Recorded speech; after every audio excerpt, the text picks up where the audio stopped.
On. And we're live. Welcome to Champions Park Lake Studio for our weekly edition, our Thursday night edition. This is our series, Unmasking 2021 in Boat Racing. So excited to have everybody join in. Feel free to chime in with comments, questions for our guests, or even myself. First off, let's thank our sponsor tonight. HydroShot has come back on as our sponsor. Feel free to go to h2bev.com and you can order a case of this and put in promo code Dana and you'll get 10% off your HydroShot. It's hydro-infused water, and I just love it. It's pure energy. Good energy. So without further ado, I'm so excited to have this guest on because he's like my great whale. We've been trying to get him on forever, and it's been technology, his end, my end, everything. Without further ado, I'd like to welcome the former Mercury Racing Director, former APBA President, and current Senior VP of UIM, Fred Hauenstein. Welcome, Fred. Thank you. Glad to be here. Glad to finally have you on. We had some problems, technical difficulty and everything. We're glad to have you on. Yeah. Hopefully people chime in. Let us know you're here so we can see some comments, make sure we're live, and everybody can tune in. So we're unmasking 2021. We've had over 40 guests on our show, and I like to start every show out with how everybody got started in boat racing. You've been around it a long time, and kind of give us how you got involved in powerboat racing. Well, basically, because my father was doing it. I've got to show a picture if I may. Excellent. Does that show? Yes, that shows, right? Clear. That's my dad and a trophy he won. And it's a few years ago. I was, I think, 5 years old at the time. Yeah. So, anyway, just followed in my dad's footsteps and basically been doing it ever since. So what that trophy that he won, what class was that in? It's Sea Racing Hydro. Sea Racing Hydro. In fact, it's the same equipment that the antique guys are still running today in the thing. In the pro category, they call it Sea Racing Hydro. Nice. The boats are somewhat more modern, and the guys keep putting together the same old engines that my dad was running back then. So. Excellent. It looks like we're having some folks chime in. Feel free to ask questions. We'll pop them up for Fred and ourselves to get answers. Now, currently, correct me if I'm wrong, you're the Senior VP of UIM. How long have you been involved in the UIM side? Oh, since about 1978, I think that I started going to UIM meetings, and then I got elected to the technical commission about 1979 or 80, and been involved in the various commissions and stuff since then. So you either volunteered a lot or drew the short straw. Was that it? A little bit of both, yeah. I've enjoyed it. I enjoy working with rule changes, and it's interesting when you're dealing with people where English isn't their first language and trying to write a rule and interpreting what they're really trying to tell you. that becomes a real challenge. But it's actually kind of fun. Excellent. I enjoy doing it. So you were the former engineer or former Mercury Racing Director. How many years were you at Mercury Racing? I started in 1978 at Mercury, and I retired in 2008. So nice. 30 years. When I started, I was the chief engineer for the factory team, and of course that died in early 1980. So from there on, it was kind of engineering customer products and doing some special racing events like kilo records Mhm. and the 24 hours of Rouen in particular, which was a lot of fun. Yeah. Now you've done a ton of projects with Mercury. What was your favorite engineering project ever at Mercury Racing? Um, That's like saying which kid you like more than the other. exactly. Yeah. I particularly enjoyed. Well, I don't know. There's two or three of them that stand out, and developing the T4, which was the 3.4 liter production engine, developing that into a racing engine. Mm, Uh, didn't last very long, but we raced it in 1979 and 1980. I think the first race it entered was Bristol in 1979, mhm. and the last race it ran was Bristol in 1980. Oh So, wow. and we won the world championship with it in Milan in 1979, and ran a few other races Mhm. with varying success. But it was an interesting project. One of the We got interesting things that we did do early on, we were running the fuel injected 2.4 liter Mercury's at the time, and we mhm. were selling a carbureted version of the 2.4 to customers. The factory team only had the fuel injected engine, and Wow. we were running a little over $8,000 with the factory team engines, and we weren't running quite that high with the carbureted engines that the customers had, and we were breaking rods. Hmm. And to cut the story a little bit short, I solved the rod breaking problem by shortening the carburetors up, if that Hmm. makes much sense. Yeah, absolutely. They were going into a resonance in the tuning of the length of the carburetor, and it would cause the cylinders to go out basically, so they didn't have any compression to catch the piston at top dead center, and it would break the rods. So we shortened the carburetors up, got rid of that uh, pulse detuning, and Mhm. the engines lived after that. So Nice. Nice. We got a question here from Val Collins. How much fun did you have winning the Parker 9-hour enduro? yeah, that was a kick. That was a kick. Um, Now, it's a who long did you win story. that? Who did you win that with? Ron Hill. That's what I thought. Ron was on our show prior, and I think he brought that up. Yeah, probably did. Yep. Yeah, it was really interesting because I was the Johnson team driver that year, and Jimbo and I were going to race the Parker 9 hour as a team, Mhm. and he started the race, and the engine failed on the first lap. So I was suddenly a free agent, and Ron Hill didn't have a co-driver. So we joined. I had actually signed up ahead of time because Ron and I knew that he didn't have a co-driver, and that's how it worked out. We ran the rest of the day co-driving with Ron. Awesome. It was, Now, speaking of enduros, you've been pretty prominent in the 24 hours of Rouen. You did several. Was it two projects you did, or you did the Opti, and you won twice with that, correct? yes, yes. Uh, we the the initial introduction of the Optimax product was at Rouen one year, and Mhm. I can't remember the year.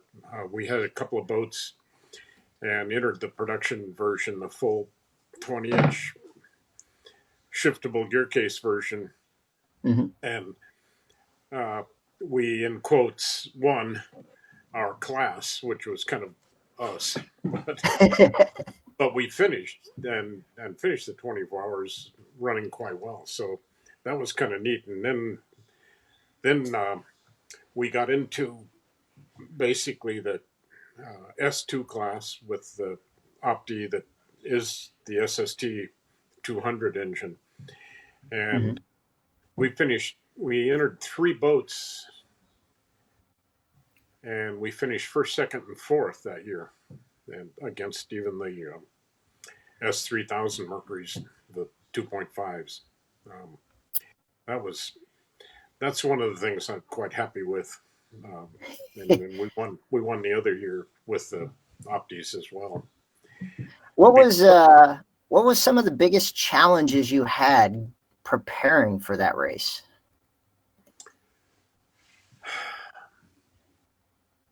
Because it's not like Mercury hadn't raced there before. This was a new motor, a whole new kind of configuration, correct?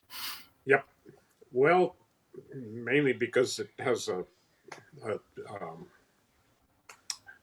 oil pump system on the engine. When we did the pre-testing at Lake X, we were good for about 6 hours, and suddenly we'd run out of oil and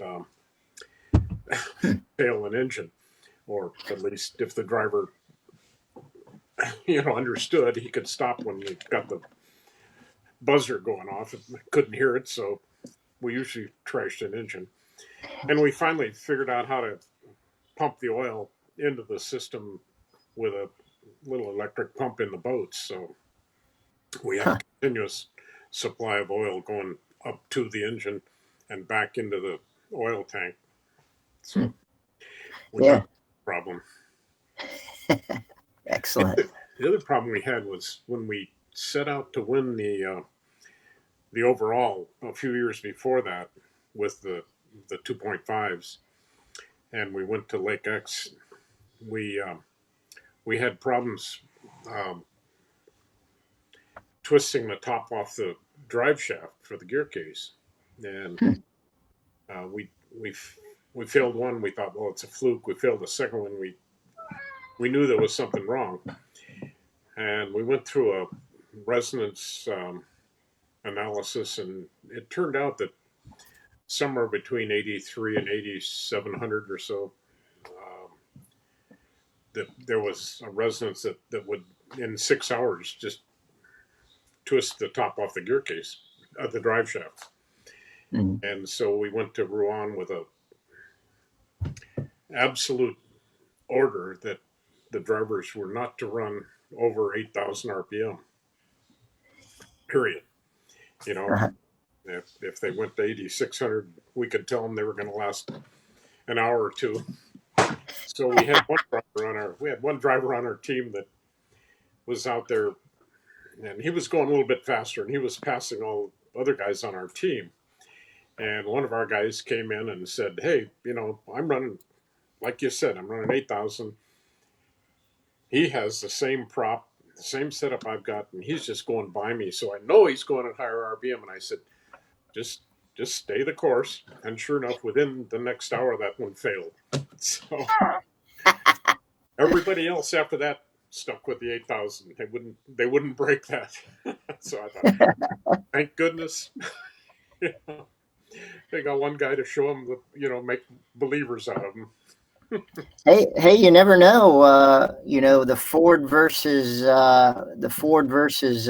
Ferrari movie came out. Maybe Fred Hauenstein might have a movie about his projects at the 24 hours. Good Uh, stuff. We got some questions here, Fred, coming in. Some uh-oh. guests coming on. We got Hydro Racer. Hey, Fred, any thoughts on the new Mercury Racing 360 APX V8 competition outboard design for UIM Formula One? I'm impressed he got the acronym, all the numbers, everything in there, because Yeah, he didn't say four cycle, but it's yeah. basically it's the V8 new four cycle. You got the name. Basically, he's asking your thoughts, and we talked about a little bit about that off camera. So Yeah, I think it'll be a good thing. One of the things that the Formula One series has continuously worried Mercury about, questioned Mercury over the years, and has kind of pushed was the need to be clean. Um, Mm-hmm. and obviously two strokes have a bad reputation, and this really feeds into their um, desires and their need when they're selling races to various sites that we have a clean engine, Mm-hmm. and it'll be very competitive. Um, one of the most interesting parts of that is the fact that they're going to seal the engines and and they'll be run as built, which should reduce the cost to these teams a tremendous amount. I mean, they're changing cranks every race, they're pistons, rods, all sorts of things that they can run one race and then go through everything. With this engine, they should be able to run a year, a season, hopefully, Mm-hmm. and and that'll the engine may cost a little bit more at the beginning, but I think at the end of the season they will have actually spent less money on the engine, which I think is good for more teams. The top Well, teams support it, not every team. I think it's good for boat racing overall because typically, Mercury will start at that high level, but hopefully it carries down to the stock outboard classes, and we start embracing a four cycle technology because all of the marine industry is pretty much embraced it. Yep, yep, yep. It would be nice to reflect what the fisherman is buying. Exactly. I know I get that question all the time, environmental side. Yep. On the two cycles. And we actually had a sponsor at our lake this past year, Renewable Lubricants, that developed a biodegradable oil two cycle Mm-hmm. for motors. So it's pretty interesting, soybean based. It was really interesting, the product that they brought, and we've been testing it. So it's something we have to be cognizant about in Yep. boat racing. Yep. So we got more questions coming in.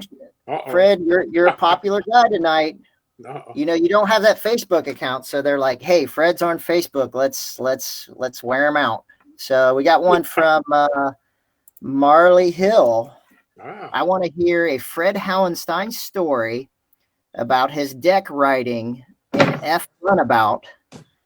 I'm trying to share the photo I have, but I can't hear, I guess. So something about a story about a deck riding and an F runabout. The old time, well, now it's called 1100cc runabout in the pro category. And in the old days, the weight in that class, it was a 60 cubic inch four cylinder Evinrude Mhm. 460 engine. And the next biggest class was the 30 cubic inch of C racing stuff like my dad raced. In the F, the total weight in the boat was a couple of 100 pounds heavier than the C. So they just put a second person in the boat, or they designed it that way. And the two people in the boat were side by side in a wider cockpit. And the old boats, in order to make them turn properly, they had to move their weight forward. And with the F, because it worked that way, the deck rider was actually got up and laid out on the deck to move the weight that forward. And I was dumb enough to do that some for a couple of seasons. But oops, sorry. Well, if you've been in boat racing this long, there's probably not some wise decisions that you've made along the way. Any boat racer can say that. Yeah, yeah, I've heard plenty of good rental car stories, and boat racers have never been kind to rental cars. yeah, yeah. Boat racers and rental cars didn't get along very well. Exactly. So I have a question. So how did this Arcadian Unlimited project come about? What was that crazy idea that came Well, about? a lot of people have tried to do unique things, outboards and stuff in the unlimited category. And most of the time, they tried to approach it with something different. So when Jim decided that we wanted to go race unlimited, we said, you know, you can't run a tunnel boat on a hydroplane race course.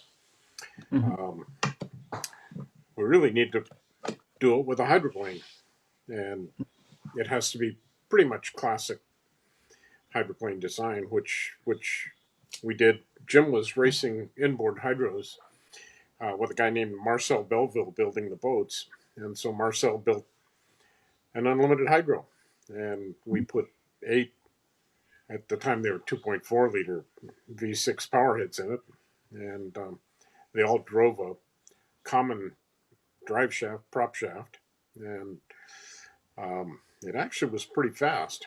Um, Mhm.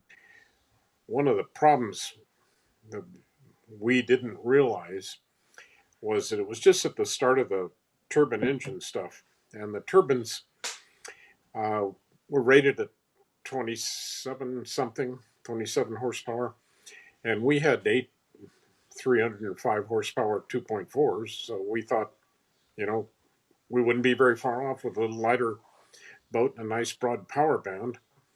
Mhm. The thing that we didn't realize is that what the guys with the turbines were doing, they were throwing a whole lot more fuel into the engine, and the fuel system on that particular turbine engine was good for 6,000 horsepower. So um, Mhm. uh, way on into the future, after, you know, long after we were out of it, um, they finally realized that they had to limit the fuel delivery to those engines, and have turbine engines finishing races rather than breaking down halfway. What was happening is a couple of hot dogs would get to racing each other, and until one of them blew up, and then the other guy wins. So that wasn't much of a sport. Yeah. And I think if we had um, done what we did in today's world, we probably would have been more competitive. But the turbines at that time were pulling way too much horsepower for our effort. Interesting. When they Interesting. when they put the fuel limiters in, it actually got back to where one of the Allison powered in limited won a race. So Interesting. Excellent. So yeah, you've had some good projects there, and yeah. I've seen good pictures of that in the Bill Chatfield barn.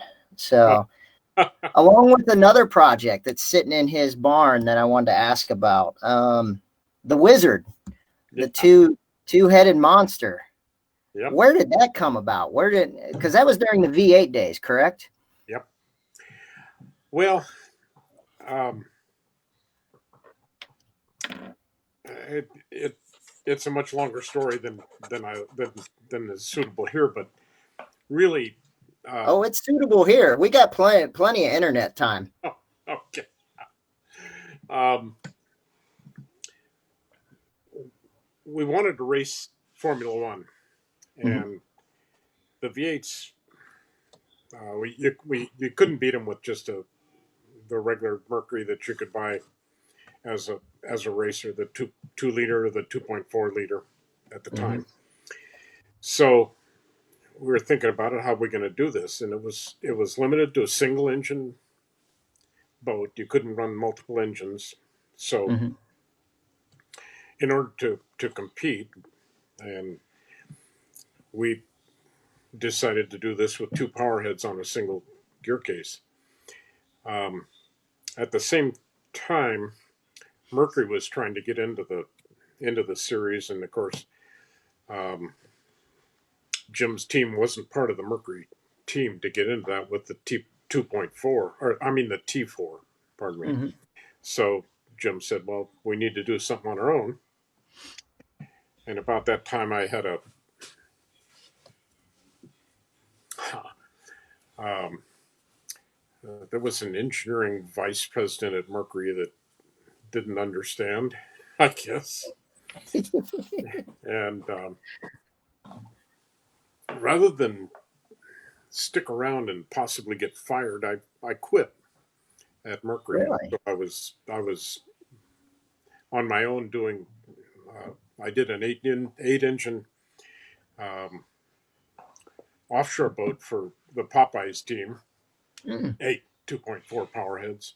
No, 8 2-liter power heads because it was a 16-liter limit on the class, and it did break the record finally. Mm-hmm. It won its first race. It was a nice smooth water race in the Bahamas, so it qualified. Anyway, so we took basically that sort of technology and made an outboard. Set two power heads side by side and ran belts to a single drive shaft that drove the gear case. And it took us a while to get dialed in with the belts. They were that's a good story too. Bill enjoy that too. We talked to some belt people that had been running belts with dragsters and snowmobiles and that sort of thing. And the one guy that we really listened to quite a bit was a drag bike powered by a 300 horsepower Norton. And he said, "Oh, I've got these belts. They're 2.4 inches wide, et cetera, and they'll run me 2 years." And so we thought, well, we're a little less than 300 horsepower. That's probably where we ought to go. Mm-hmm. We started running the Wizard when we finally got it all put together, and our belts were good for about 10 minutes. We could blow a belt, we could replace that belt, and then within a minute or two, the other belt would fail. So we knew that we were good for 10 minutes with the belts. So then we sat down and we thought, drag racing. How long does it take to put in 10 minutes in drag racing? So we figured if the guy ran 2 years, he probably never got to 10 minutes. Yeah, exactly. So we had to redesign the whole thing. So in Bill's shop, there's actually two of those. One of them with the 2.4-inch belts and one with the 3-inch wide belts. And those made it. That we could run the time we needed to with a 3-inch wide belt. Mm-hmm. So how, to my understanding, that motor was so powerful, it was tough to find a boat that could hold it. Correct? No, that was it's not really a mistake, but it was probably an error we made. We did a whole lot of testing and development work with the engine on an old Hodges boat that had been run as a V8 in Europe. Mm-hmm. And geez, we ran forever on that boat, testing it. And then when they started to settle, well, actually, we got into one race in London where they didn't follow OMC's demand that they not let us run. Mm-hmm. And so Jim bought a brand new Burgess boat, and in testing, we lost the transom in that boat. so then Mercury gave us a Seabold, and we ran it at Cincinnati, the last race of the season, where in order to settle all the lawsuits, OMC and Mercury, OMC had seen the T4s run at London and decided that wasn't a threat. So they decided they could let the Mercuries run at Cincinnati. Mm-hmm. And they said, but not the Wizard, our twin powerhead thing. And Mercury, God bless him, said, nope, you got to let the Wizard run or it's no deal. So in the end, OMC said, okay. So Johnny Sanders was driving the Wizard. He won the first preliminary heat. Mm-hmm. He was leading the second heat when the transom came out of that boat. And so that was that. It was fun. I mean, it was fast. We enjoyed doing it. And then we thought, well, let's do the unlimited. If we can't do that. Nice. Yeah, I keep harassing Bill. He's got to finish that, and we got to stick it on a boat and stick it in a museum somewhere. Yep. So we got some questions chiming in. K-Dub, always with questions. She's like, "Hello, Papa Fred. You and your son Mike and son Dan have many victories under your belt. Could you tell us a family victory that stands out?" Well, a couple of years ago, Mikey finally won A Stock Hydro after trying for 25 years. That one stands out. um, um, Putting Danny in the D Stock Hydro in I think '95, um, and he won that after ending up upside down in the second preliminary heat, but he'd won the first preliminary heat, so he did still qualify for the final, and then he won the final. So that was a big one. Nice. My favorite one was winning the John Ward Trophy race in Depew in 1968. Sorry, that's a long time ago. No, it must have meant something special. You remembered it. Yeah, we the boat failed, so to speak, right in the last lap of the first heat, and they were running back-to-back heats, and Marcel was under the boat between heats, putting a nail every well, they were almost head to head down the bottom of the boat, nailing the bottom back on so we could run the second heat, but he couldn't put the transom piece back in. There's a piece about so big that so they carried the boat out. There were about four or five guys on each side, and when I fired it up, they wouldn't let me go until I made sure it was running. And then they launched the boat, and I made one of the better starts of my life. Got out front in the first turn and won the second heat. And I had told my wife to go tell somebody that if I broke down, they had to get to me right away because otherwise the boat would go down. Mm-hmm. And so she went to the announcer and tried, because he had the connection to the judges stand, and she's trying to explain to him that the boat has a problem and it's going to sink if it stops. And the guy says, "Well, which boat is it?" And she said, "Well, it's that one in the lead." Of course, he laughed her off the stand. Anyway, it was kind of fun. Awesome. Excellent. All right, viewers, feel free to chime in with questions.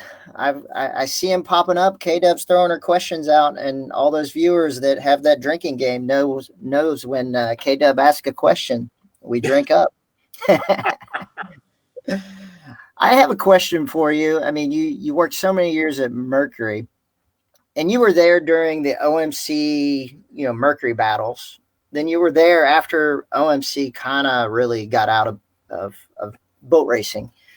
Mm-hmm. What was there a big difference in atmosphere from when you had competition at Mercury and when you didn't really have competition? Well, yeah, obviously there was, but mm-hmm. what was really strange is that when the factory teams died, we mm-hmm. were racing the T4, and of course our budgets got pulled, and so OMC was still feeding out that 3-liter V6 that they had to various teams. We didn't have enough parts to feed any of our T4s out to anybody, so we were still trying to help some of the drivers that had been factory, or not even the factory guys, help them compete, but it was kind of difficult during that time. There was still quite a racing attitude at Mercury. Everybody still wanted to win races, but it was pretty tough to do with the limited resources, really. I mean, we had not been racing the T4 long enough to have built up a stack of parts, so to speak, so we could continue feeding them out like OMC could with that 3-liter which was actually a pretty good engine. Mhm. My version of it. That was one of those things that I kind of regretted leaving OMC at the time that I did, because we had just gone into a major change on that 3-liter, and I left before one got to run on the dyno, and Mhm. turns out it was pretty good. Anyway, then I had to compete against it. I got another question from K-Dub. Tell Oh. us the meaning and story behind the orange. And to all the viewers out there, the Arcadian orange, everybody knows it. And if anybody knows the history of Champions Park Lake, we had to have the Arcadian orange on that lake due to history, what you guys did there, you and Bill Chatfield and even your brother, all the testing that you guys did at Champions Park Lake. We had to have an orange boat out there, and I made it a point that we did it, and we honored everybody armed, but we did miss that. We forgot, and it wasn't Bill's fault because we didn't let him know. We forgot that Fred drove the orange Arcadian too. So, and we didn't put the name on it, but we got everybody's autograph and it had a lot of fun with it. It was good to see the Arcadian orange out there. So give us a little background on that Arcadian orange. Yeah, I think I did sign the side of that boat. That You did or didn't? I did. Yeah, Good. I was there that weekend. Yeah, you were there. Yeah. Well, the orange. I, my dad started painting his boats orange when he'd quit for a couple of years in the early 50s, and he started back in 1956. And I think before he quit, he'd had an orange boat or something. And my mother claimed that it came from a tablecloth that she really liked the color in it. And she said, "You ought to paint your boats this color." So, but my dad's boats were orange, and so mine and Jim's and all of our boats have been orange ever since. So, Yeah. It's just everybody knows that Arcadian orange. Yep, family color. Yeah. We got some other questions here. Jim Reiner. Oh. What's your secret to your fast 750 hydro? Oh, and for all the viewers out there, Fred still races. Fred, you raced a couple years ago in Springfield, Ohio, at Champions Park Lake. Yep. 750 hydro, as a matter of fact. Exactly. Did you win that class that time when you came out? No. I think I blame it on Bill Chatfield as your handler or crew chief there. Yep. He was my crew. I think I won the D stock hydro race there. Yeah. So well. And the D stock was just a race I wanted to, as a fill in. The D mod, or the 750 hydro that Jim was talking about there, was the one I went there to run. And, well, I guess I got beat. I broke a shear pin in one heat and welded a prop on the prop shaft, and typical weekend. But anyway, I don't know what makes my 750 go so fast. I just keep trying to build better engines and buy better propellers, I guess, is the bottom line. Spoken like a fast boat racer, you don't want to tell all your secrets. You got to keep them guessing. You got to keep them guessing. Yeah. So I had a question. Being that you've been on all these, you've been with APBA, UIM, you've been a lot of proponent of safety and everything. You were one of the first ones to push the OPC capsule, correct? And were you and Chatfield involved in winning the first capsule race in Augusta? I don't recall. He claims Jonathan Jones won that race. Yep. I think the capsules were really taking hold in Europe, and we were making them pretty much mandatory in the U.S. as well. Um, the the biggest problem with that was the reluctance of people to convert, and modify the boats enough to put capsules in them or build new boats with safety cockpits, and Mm-hmm. that was a real uphill battle. Um, we we got it done, um, Mm-hmm. but it was there was a lot of hard feelings during those years from some people, and I know Mm-hmm. they. Um, if I remember, we passed the rule here in the U.S. and the Europeans were still saying it was recommended or advisable or something like that. Mm-hmm. So we went to Parker one year and they tried to run a UIM class at Parker so they wouldn't have to run capsules in the top class. And APVA, thank goodness, said no. You have to follow our safety rules if you're going to run. And I think, well, anybody that ran a boat without a cockpit today would be really stupid, I think. But that's Yeah. we the It biggest had, fear, obviously, the thing they could point to is, well, what if we get trapped in the cockpit and we'll drown? And I thought, well, the answer to that is getting thrown into the water and killed outright is much less preferable to taking a chance on possibly drowning mm-hmm. while you're completely conscious and can get yourself out of the boat. So we sold the deal in the end. I think everybody's thankful we did. Yeah. We got another question coming in from Jim Robb, one of our racers. He misspelled Fred, but Fred, tell us about the Kilo boat with the OMC Mod 50. Who built it?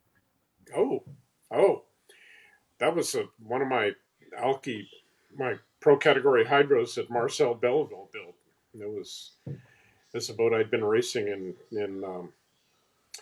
C and D Alki, 500 Mm-hmm. and 700, and it it fit. So we bolted the 70, well, the OE engine on it. That's another good story. If you got a minute. Oh, yes, we got plenty. Love stories. I Oh, love documenting these stories. so I set the record with it. Um, Mm-hmm. at 107 it was, and Edgar Rose was the inspector. So we haul it over to Edgar, and Edgar um, has us, pulls spark plugs out and checks this and that and the other, and he checks the bore on one cylinder. And this engine had been used for quite a bit. It was a dyno um, mule and had been rebuilt a few times. So he checks this one cylinder and he checks the one stroke and he multiplies by 3 and he said, this engine's illegal. It's over 850. And, Charlie's there and Edgar's sweating a little bit. And of course, we're really upset. And so we thought, well, it can't be. So we have him measure all 3 bores and measure all 3 strokes and then add it together and we made it. And so he says, okay, you're free to go. And I said, Edgar, you didn't measure the length of this boat because it had to be a minimum of 13 feet. Mm-hmm. So he gets out his tape measure and he measures the boat and it's 12:11. It's not 13 feet. And he's just about to have a heart attack. And I said, Edgar, there's a 2-inch tolerance in the OPC rule on that. So it's legal because we'd gone all through that. I had a faster boat that I couldn't make long enough to run for that kilo record. So we knew the boat was legal. So he turns to me and he says, get this blankety blank boat out of here. So the next week, we all get a memo saying, if you're ever going to do this again, we will pre-inspect before we go to the event. I'm Anyway. sure that I'm sure the tech inspectors loved inspecting you. Well, not bad. Like I said, folks, feel free to chime in, ask any questions, or throw comments out there where you're coming in from. We got quite a few viewers tonight, Fred. Oh, A really? question I have for all my guests, because you've raced against a ton of people. What would be your dream race of past or present drivers? And you only get 5. And it could be for various reasons. It could be a stock outboard to a mod to a tunnel boat guy. 5 guys that you would love to just line up against.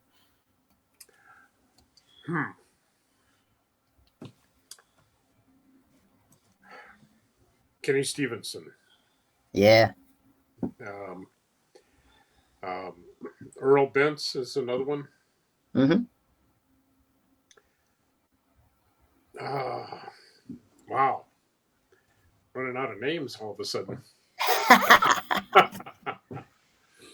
I know. Five's tough to narrow down in everybody that you've been around. Jerry Waldman was one of the greats in the hydro stuff too. Yeah.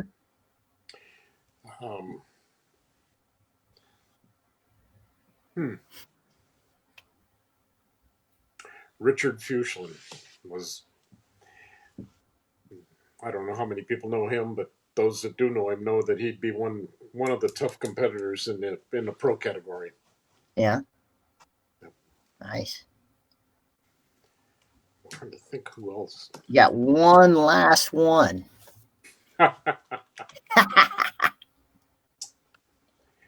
Dan Hauenstein. and Dan Hauenstein? Nice. So we got another question just popped up here from Michael Hauenstein. Uh-oh. If you won the lottery and could build a race team from scratch in any category of boat racing, what would you do? Oh, boy. I like that question. Depends on how big a lottery win. All right. Let's say, average lottery these days is about 40 million. So say you got 40 million. Wow, that'd probably be enough to do almost anything. You could probably do several categories of racing with 40 million in boat racing. At this point, I'd probably concentrate on the mod and pro categories, the little stuff, because I think we could really make a dent there. Yeah.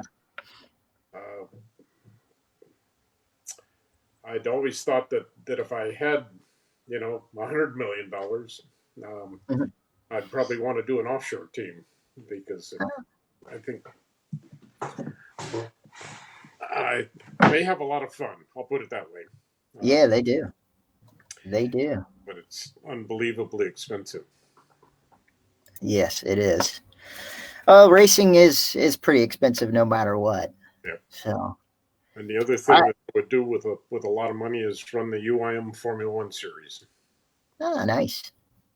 Yeah. And maybe with that money we could bring it over to Champions Park Lake. Yep. And have a U.S. race. We're spending all kinds of money, Fred, when you win the lottery. We've got some other questions chiming in here. I got a Max Beekman. Fred, do you still have the trophy from Dayton when you got hit in the butt in your D that we made you? I found out when we were moving, and I did bring it to California. It's here. Yes, I have it. Nice. Who was that question from, Bill? That was Max Beekman. Oh, okay. Yep, I still have it. Are you going to be able to make the stock nationals this year in Springfield, Ohio? That's part of our plan. Yep. Awesome. So give our viewers your perspective and thoughts on the facility at Champions Park Lake. I mean, we look to build upon it each year. You were there at the beginning, and hell, you were there when it was just a little gravel pit. Yep. Well, I think it's a great facility. When we had the stock modified race there, um, that was it was a great facility. Um, I enjoyed racing there. I like I said, I didn't win the 750, and I was kind of snake bit that weekend, but I did well with the D stock hydro at one point, and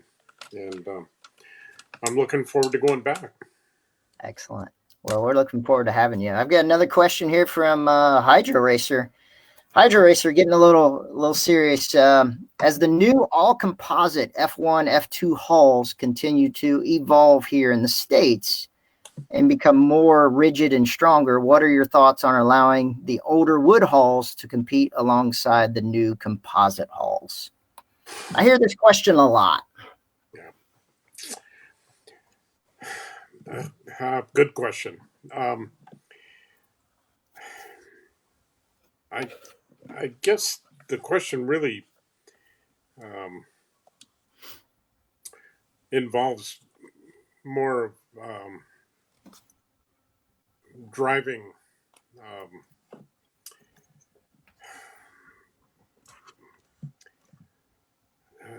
the If you have the proper cockpits in the old wooden boats, and that is a challenge in itself, is getting the cockpits uprated and having the drivers wearing all the proper uh, safety gear, including the Hans style devices. Um, I think it can be somewhat safe. Um, the problem of boat touching boat, where the composite boats are obviously not going to be damaged, and a wooden boat, you know, could be completely destroyed in a crash like that. I think that comes down to um, managing of the driving, Mm-hmm. following the proper rules, and having the officials call the rules very tightly. I know way back in Europe in the Formula One stuff, they were having some problems with driving, and they put Case Vandervelden in as the commissioner, basically, and race director, we call him here in the U.S., that sort of thing. Mm-hmm. And he started handing out yellow cards at the beginning like crazy, Mm-hmm. and he cleaned it up. And amazingly, those guys learned how to drive better after Mm-hmm. after being penalized a couple of times. And I think that's part of the secret to, it's just like calling a basketball game tight. Mm-hmm. If you don't, you start getting some real egregious fouls. Mm-hmm. Same thing with boat racing. If you can call it tight, you probably clean up a lot of the boat to boat accidents. Yeah, I mean, I hear this quite often. One of my points of view is, when I started with Bill Chatfield, that was in the '90s, late '90s, and there was composite boats versus wood. Mm-hmm. Um, we never had any issues. But I think our drivers back then had tons more seat time. And I'm a big believer, if we want to make our product better, we need more races and we need more starts and finishes for everybody, because that's a scary start, that modified Le Mans. And if Yep. you don't do that on a regular basis, Yep. that's Yep. it takes skill. It takes a lot of skill doing 100+ mile an hour into the turn and knowing where to turn, where the holes are, things like that. So I'm a big believer that we can do a lot more other things to make our sport safer, like officiating, like taking care of the cockpit, worrying about that. I mean, if you look at IndyCar, they never added a crash box around theirs. Now they added the canopy, but their cars are made to fall apart because that dissipates energy. So, if a wood boat falls apart, that's not a bad thing, because that's dissipating energy too. Yep. So that's just my 2 cents. I'm no engineer or anything. I just been hanging Well, around engineers like Fred. it works.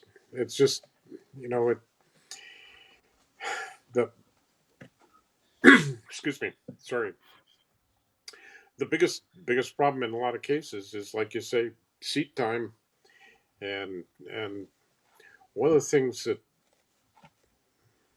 is a continual discussion is how long a run do you have from the dock to the first turn, and Mm-hmm. how do you manage that? And in Europe, one of the things they did, especially in Formula 2, was limit the length of that because they felt that the guys get up high enough speed and they're running side by side, there's more of a chance of a blowover in a case Mm-hmm. like that. And you know, of course, the faster you're going, the more damage Yeah. occurs when you do have a crash. So they've Mm-hmm. tried to limit that run. I don't know what you've done at Champions Park, but there's not a lot of room to make a long run there anyway. So you're probably in Yeah, pretty we've good shape. our team met, and we're talking about changing our start and making a shorter run after this past year's accident and tragedy we had with Tracy Hawkins. Um, we're looking at that. The teams looked at that, and we've also looked at putting various maybe lane buoys, to keep 5 boats in one area and 5 boats in the out. I mean, RJ West brought that suggestion, so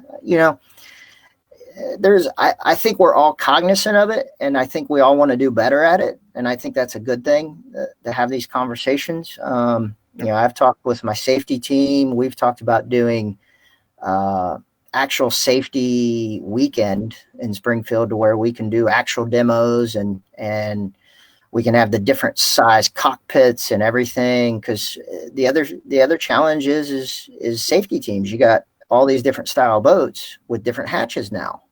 Yeah. Um, Yeah. those are challenging. So I think we're making the right pass, and I think we need to look at everything from officiating to driving. And we've even talked about a starter class. How do you start in a tunnel boat? Yep. Because the equipment is old, and where do you get access to a 45 boat? A 45 motor and stuff. And where do you start? And how do you get seat time? How do you, I talk with APBA members of how do we grow the sport? I was like, well, it's chicken and egg. We need more races. We need more boats. Which do we do first? It's very challenging, and you've seen the ups and the downs of the sport for years. So we got another question. Mike Pavlik chimed in. Fred, what's your favorite race course to race on? Besides Champions Park Lake, Mike. In addition to Champions Park Lake, Yeah, exactly. Oshkosh. Oshkosh. Mike will know what I'm talking about there. Nice. I've always Nice. liked short courses, and the first time we went to the race course in Oshkosh, one of the racers got out of his van, looked at the course, and said, "We can't race here." It it drove the sponsor crazy for a couple of weeks, and then the race came off, and it went quite well, and everybody wants to go back there every year. So, yes, we've enjoyed the race course at Oshkosh. Excellent. I'm trying to think. I really enjoyed the old 13-mile lap at Parker. Um, Yeah. that was just fun. You sit in a boat and go fast. Yeah. Yeah. I've had a lot of conversations with our current fleet of NGK F1 guys and the F1 guys, and they've talked about the enduros. Rick Hoffman would really like to see him back because you learn how to drive a boat. You do in that many laps. Yep. You get a good feel for it. You spend that many hours in a boat, you're going to know what it does, Yep. and you're going to know its limits. So I know they still do a Parker Enduro. I don't know if it's as long. No, I think it's about a 4-mile lap. I Is may it? be wrong on that, but it's not even half of what the old course Yeah. was. So when you did that 13-mile course, how many was it? A 9 hour or how long was the Enduro? It started as a 9 hour, and then it got down to 7 hours at, at the end. Mm-hmm. Due to light or just? No, I'm not sure why they shortened it. Hmm. Maybe because they didn't want to get up that early. Yeah. Out partying too late. How many drivers would you have in a 9-hour? We typically ran just two. Then, 2 drivers. yeah, switched off. In the old days, it was 2 hours on, 2 hours off, and then it got down to like an hour to an hour and a half as the speeds got higher. Did you ever get to drive in the 24 hours of Rouen? Nope. No. Now the year I had a boat and all set up to run there, and that was the year that I had my accident at Parker and broke my back, so didn't get to go. Oh man. Yeah. But you won it in another capacity. Yeah. Yeah. Yeah. It's still one of my favorite races. Yeah, that's good. I'm glad I never ran. Steve D'Souza chimes in. He's coming up next week. Uh-huh. You're getting all the celebrity viewers chiming in tonight. So long time no see, Steve. Yeah. So we're coming up on an hour. If anybody else has any questions, feel free to chime in. I'm trying to think of anything else. I'd like to throw it to my guest here at the end. I'll throw it to you. Anybody that you would like to thank in your boat racing career, or sponsors, or you name it, or just folks that you would like to thank and for your boat racing endeavors. Wow. Well, I have to start out by saying thanks to my mom and dad, because they really supported me from the beginning. I broke a lot of engines that my dad paid for, getting to know how to do this. And my wife Linda and the boys, Mike and Dan, racing with them has really been my pleasure and enjoyment over the last, it's been 30 years that we've been racing together now. So awesome. That's what I really enjoy now. Excellent. Well, thank you for coming. I guess thanking some people like Jack Leake and stuff that helped me get involved in OMC, and then on into Mercury from my start at OMC. So yeah. Excellent, Freddie. Well, Fred, thank you for tonight. I know it was a challenge. It probably took us 3 months to get you on, but it was well worth the wait. Hopefully all the guests enjoyed it tonight. We're looking forward to seeing you. I do believe it's July 12th through the 18th in Springfield, Ohio next year at the APBA Stock Mod and Junior Nationals. I think I got that right. Did I get that right, Pavlik? I think I did. Yep. So we're looking forward to having you there and seeing that orange boat on the water again in Springfield, Ohio. And look forward to seeing you, and stay safe. Have a great Thanksgiving and a great holiday, and we'll see you in 2021. Great. Thank you. Thanks for having me. This has been enjoyable. Thank you. Take care. You bet.